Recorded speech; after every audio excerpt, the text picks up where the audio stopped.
Fala galera, belezinha? Como é que vocês estão? Tranquilo? O papo aqui hoje é para falar sobre Honda Fit. Esse vídeo é para você que está pesquisando, que está pensando em colocar um Honda Fit na sua garagem aí. Poxa, Thiago, você vai falar do Honda Fit aí, o que você tem para falar sobre o carro? Olha, eu tenho para falar sobre as três gerações. Eu tive dois Honda Fit 1.5 EX 2008 e tive um 2007. Tive um Honda Fit 1.5 EX 2013. Tive um Honda Fit 1.5 EXL 2011 e agora eu tenho na minha garagem, na atualidade, um Honda Fit EX 2015, que é a terceira geração. Então eu tive todas as gerações de Honda Fit. Tive outros carros da Honda também, como Civic, City e por aí. Falando aqui agora do Honda Fit, para você que está pensando em colocar um Honda Fit na sua garagem, qual é a melhor versão? Cara, todo carro, aí mesmo não sendo um Honda Fit, a melhor versão é aquela que te deixa mais confortável, que você sente que é a sua demanda para aquele carro, que aquele carro satisfaz o que você precisa, ele cabe na sua garagem, cabe no seu orçamento, cabe no que você procura. Aí, depois que você decidiu isso, é partir para achar um bom exemplar daquela unidade que você procura, o carro que for. Mas agora falando aqui de Honda Fit, que é o tema do vídeo, e é uma coisa que eu posso falar porque eu tive na minha garagem. É um conselho que eu dou. Sempre que você for comprar um carro, procure vídeos onde a pessoa teve o carro de fato. Igual que tem vídeos aí que eu já postei sobre esses carros. Todos esses carros que eu falei, você vai achar vídeos dele aí nos meus vídeos aí que eu já postei. Porque a pessoa que teve o carro de verdade, ela usa, ela dá manutenção, ela viaja, ela abastece. A pessoa que só pega um carro e faz um teste ali de 10, 15 minutos, vai falar a opinião dela e vai embora. Então, os problemas que o carro dá, os grupos que a pessoa participa, igual, por exemplo, eu estou no grupo de todos os carros que eu tive até hoje. Honda Civic, Honda Fit, Corolla, picapes Montana, picape Strada, Saveiro Cross, todos os carros que tem postado vídeo aí, eu tô nos grupos deles até hoje no Facebook, então a gente vê os defeitos recorrentes, os defeitos que mais acontecem, as soluções, os conselhos, as opiniões pré-compra. Voltando aqui pro tema do Honda Fit, para mim não me perder aqui no tema do vídeo. Qual Honda Fit escolher entre as três gerações? É igual eu falei, depende de cada demanda. Mas aí eu vou falar a minha opinião dos prós e contras de cada geração. E vou deixar para vocês aqui no final qual geração eu escolheria se eu pudesse comprar, se eu tivesse dinheiro para comprar qualquer uma das três, qual eu escolheria. Falando primeiro aqui da primeira geração, que é o Honda Fit. Vou falar só do automático, porque eu sempre tive automático. Honda Fit automático que saiu, se não me engano, de 2004 a 2008. Eu sempre compro o Honda Fit 1.5. Eu não considero a compra de 1.4, porque 1.4 eu já fiz o teste, não gostei, eu achei ele um pouco manco. Manco é o quê? Um carro que não tem retomada. Pô, Thiago, mas você quer desempenho, você quer correr? Não, não quero. Só que também quando você vai ligar um ar-condicionado, vai subir um morro, aí você tem uma dificuldade, o carro fica moroso, é um pouco ruim, eu não gosto. Então eu só compro ele 1.5 e 1.5 é mais procurado até por conta disso. Quem tem 1.4 aí pode até falar, não é bem assim, porque a pessoa acostumou com o carro dela, mas se ela pega 1.5 ela nota uma diferença bem legal. Então vamos lá.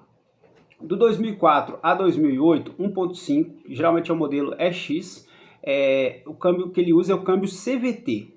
É um carro sensacional, muito bem construído, mecânica muito tranquila. O ponto de atenção dele é o seguinte, as minhas ponderações. Você achar um em bom estado é difícil, porque como é um carro que criou aquela estimativa de um carro muito forte, robusto, o pessoal não dava manutenção direito, não usava um aditivo correto, que é o aditivo da Honda. Você põe a mão no aditivo da Honda, você vê a diferença da oleosidade dele, do quanto ele é duradouro. Eu troquei eu comprei um Honda City 2013, com 165 mil quilômetros rodados. O aditivo ainda era original. Quando eu esgotei para colocar um novo aditivo, parecia que eu estava tirando aditivo zero, de tão bom que o aditivo estava, entendeu? E eu sei que era original porque o cara era o único dono, entendeu? E o cara não fez nada, ele não trocou óleo de câmbio, ele não trocou aditivo, ele não trocou correia do alternador, ele só trocava óleo de motor normal e fazia as manutenções, né? Trocou amortecedor, essas coisas assim. Então o aditivo da Honda realmente ele tem uma superioridade, ele vai longe. Eu sempre uso ele, até em carros que não são da Honda eu uso ele. Então, no caso desse Honda Fit, você achar um com a manutenção em dia é muito difícil, então o pessoal é muito negligente. E quando você acha, o pessoal vai pedir um pouco mais caro mesmo. É um ótimo carro, a média de consumo dele dentro da cidade, aqui em Belo Horizonte, o meu, dava na faixa de 11 até 12 eu já consegui. E na BR eu consegui fazer 18 com ele por litro, andando na média de 100, 110, numa viagem de Belo Horizonte a Campos do Jordão, onde tem trecho com serra. Tem gente que na hora que você fala isso, fala assim, ah, mas você só andou na descida. Não, não fui, eu subi e desci. A média dele foi essa. Qual que é o grande calcanhar de Aquiles dele? Você achar um com a manutenção boa, o câmbio CVT dele, por ser um carro com 20 anos de uso aí, se não tiver sido dada a manutenção correta, o custo de reparo dele é altíssimo, o custo de reparo do câmbio CVT é alto, qualquer câmbio CVT, o custo de reparo é alto, mais alto do que um automático convencional. E o que é o problema? Como ele é um carro antigo e saiu, assim, não vendeu tanto, não tem tantos aí, você não vai achar um câmbio CVT dele usado para vender com muita facilidade. Diferente de um de terceira geração, que vendeu muito aí e se acha muito desmanchado aí para os desmancha Brasil afora. Então, por exemplo, vou falar com você, por isso que eu falo, quem é dono sabe o que está falando. Quanto custa o reparo num câmbio CVT do Honda Fit 2004 a 2008? Primeira geração, que é o Fit Old. Hoje, na média aí, bem feito, de 12 a 15 mil reais. Quanto você consegue comprar esse câmbio usado? Eu não achei para comprar. Quando eu pesquisava, só para ter uma ideia, eu não precisei, mas não achei para comprar. Quanto esse câmbio custa na Honda? A Honda tem ele para vender? Tem. A Honda tem ele para vender. Quando eu tive o carro, há uns 3, 4 anos atrás, na Banzai Honda, aqui em Belo Horizonte, custava 33 mil reais. A tabela do carro era 32. O câmbio custava o carro. Então, é isso. Você vai comprar, você tem que saber disso. Se pegou um com a manutenção certinha, bem cuidado, poxa, vale a pena. Ah, pô, o cara vai me vender, mas vendeu ele pela metade do preço porque tá com câmbio ruim. Vale a pena, você vai fazer o câmbio, vai ter um câmbio zero, porque tem como arrumar o câmbio dele. Fica caro, mas fica bom. Partindo disso, ok. E além dessa questão do câmbio, que é uma fragilidade dele da atualidade de hoje do câmbio automático, o manual não. O manual você vai ficar tranquilo sobre isso. Aí eu vou para um outro ponto dele. Ele raspa muito. Ele raspa em qualquer lugar. Ele é muito baixo. Ele é muito baixo. Aí tem gente que nos grupos que fica colocando... eu vou colocar um calço de mola no amortecedor, eu vou colocar um calço aqui, eu vou levantar, vou colocar uns pneus maiores, vou colocar umas molas arqueadas. Aí eu não gosto dessas coisas. Eu não gosto de mexer no que é original. O carro veio para rodar com tal pneu, vai rodar com tal pneu, veio com tal mola, com tal mola, com tal amortecedor, com tal... Eu não gosto de ficar mexendo nisso. Alterando as características de suspensão, esses negócios do carro. Que aí depois você pode até capotar um carro aí e ficar com aquilo na cabeça, entendeu? Então essa é a minha opinião. É um ótimo carro, difícil de achar bom, raspa em qualquer lugar. Se você tem família, eu, minha esposa e 2 filhas, cara, o meu, ele raspava comigo sozinho e a suspensão tava toda ok. Sozinho assim, você pegava um quebra-mola muito alto, você tinha que passar muito devagar. Se passasse um pouquinho com mais velocidade, naquele sulavanco da suspensão, ele já dava uma pegadinha no quebra-mola. E rampa também, igual Belo Horizonte, que todo canto que você vai estacionar tem uma rampa. Se você não tomar muito cuidado, você raspa ele em qualquer lugar, arrebenta o para-choque e por aí vai. Então é que você pode ver que a maioria está com os para-choques desencaixados, as presilhas vão quebrando e tal, porque pega mesmo. Beleza, esse é o primeira geração. Tiago, segunda geração, o que você me fala? Novamente, tive 1.5, 2009 a 2014, modelo EX. Eu tive a versão mais completa, que tinha os pedal shift no volante e ar-condicionado digital. Assim você sabe que ele é o mais completo, o ar-condicionado digital e os pedal shift, aquele negócio de passar a marcha no volante, que na verdade não serve para nada, porque a programação do carro não te deixa usar aquilo direito. Você coloca, por exemplo, a terceira, vai subir o morro, ele joga para a segunda sozinho. Aí você vai lá e coloca a terceira de novo, ele vai lá e joga para a segunda sozinho. Aí você está subindo o morro, coloca para a segunda, acelera um pouco mais, ele joga para a terceira sozinho. Ele nunca te deixa usar aquilo de verdade, entendeu? O que dá um pouco de melhoria nele é o modo esporte, que você coloca e o carro fica com o pedal de acelerador mais sensível e ele responde melhor mesmo. Agora, os pedal shift no volante viram enfeite. É bonito de ver no carro, mas na hora de usar você não tem grande utilidade não. O segunda geração, ele veio com câmbio automático convencional. Ele não usa o câmbio CVT, eles retiraram o câmbio CVT. Então com isso você elimina esse problema e esse medo de dar manutenção cara do câmbio CVT. Como ele compartilha esse mesmo câmbio com o Honda City dessa mesma época de 2009 a 2014, você acha câmbios desses para comprar nos desmanche autorizado, legalizado, com nota fiscal, com bastante facilidade. A média de preço de um câmbio desse usado aí você encontra ele de 3 mil, 4 mil, 5 mil, dependendo da época você consegue achar uma promoção em algum lugar, 2.500, 2.800, então é muito mais tranquilo. O reparo dele, se precisar reparar, como ele é um câmbio automático convencional, ele tem realmente as marchas dentro dele, não é o CVT, aí você tem que pesquisar como é que funciona um câmbio CVT e um automático convencional, porque aí é outra coisa, não vou ficar partindo para esse assunto aqui para te explicar, porque senão o vídeo vai ficar maior ainda. Como ele usa um sistema de câmbio automático convencional, o reparo dele é mais simples e mais barato, e você repara só o que está com problema e não precisa ficar reparando o câmbio inteiro, né, de certa forma igual ao CVT. Então, assim, é muito mais simples. Porém, com esse câmbio automático tradicional, ele perdeu no consumo, entendeu? Então, o câmbio é um câmbio que segura mais o carro, então ele gerou mais consumo. Aqui dentro da cidade, a média desse 2009 a 2014 1.5 é na média de 6,5, 7,5, se a pessoa tiver com o carro muito afiadinho, sistema de injeção todo bacaninho, os bicos tudo limpinho, gasolina de boa qualidade, tudo é 8, entendeu? Não adianta a pessoa vir aqui falar que dá 9,5, 10 não, que não dá.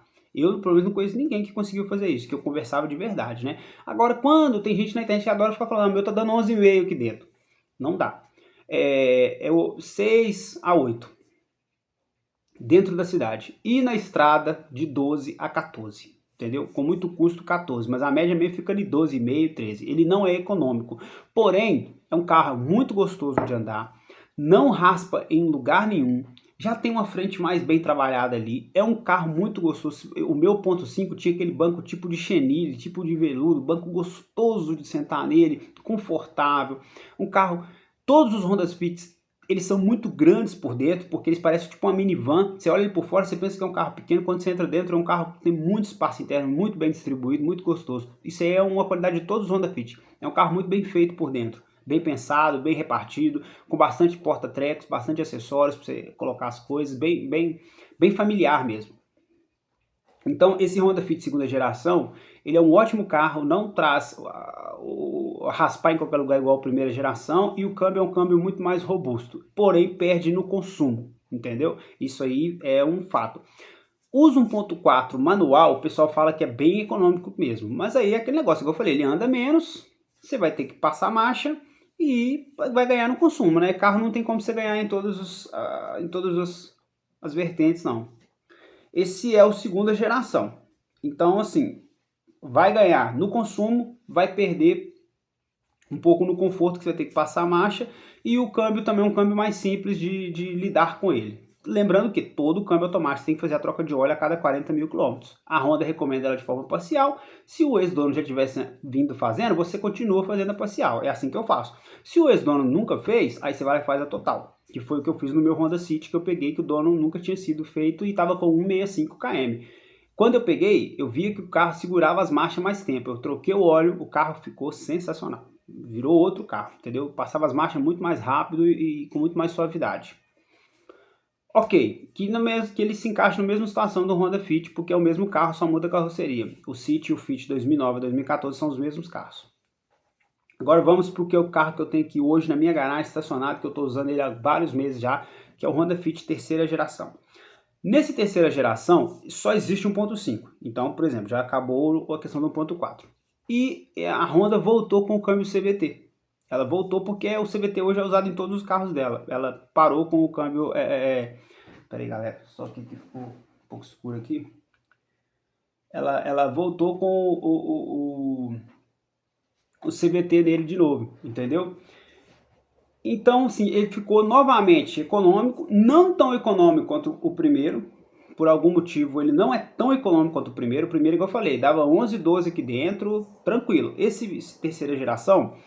ele dá na média aqui de 9, 9,5, com muita tranquilidade 10, 10,5. Como eu ando muito com o ar-condicionado ligado, dá 9. Mas sem o ar-condicionado ligado eu sei que ele dá uns 10, entendeu? Dá.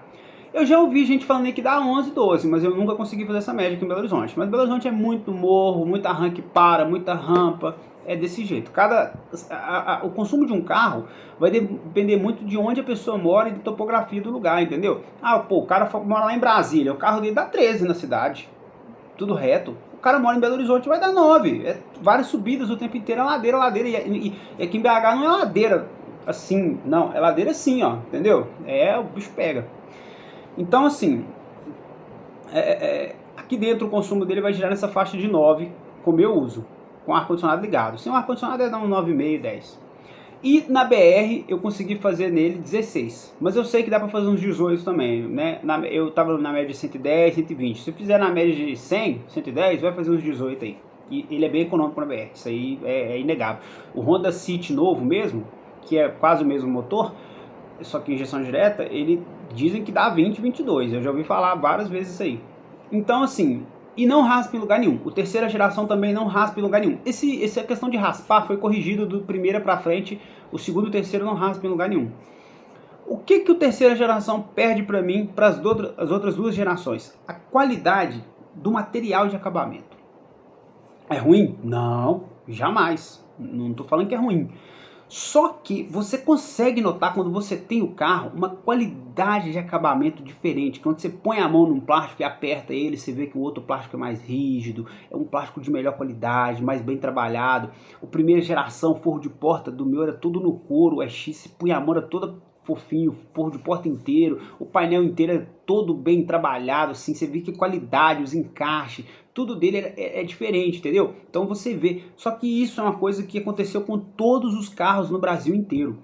Como eles foram colocando tecnologia nos carros, controle de estabilidade, controle de tração, assistência de partida em rampa, eles foram diminuindo a qualidade no acabamento, entendeu? A espessura da espuma de um banco, a qualidade do tecido de um banco, um acabamento de forro de porta com tecido, eles foram tirando essas coisas.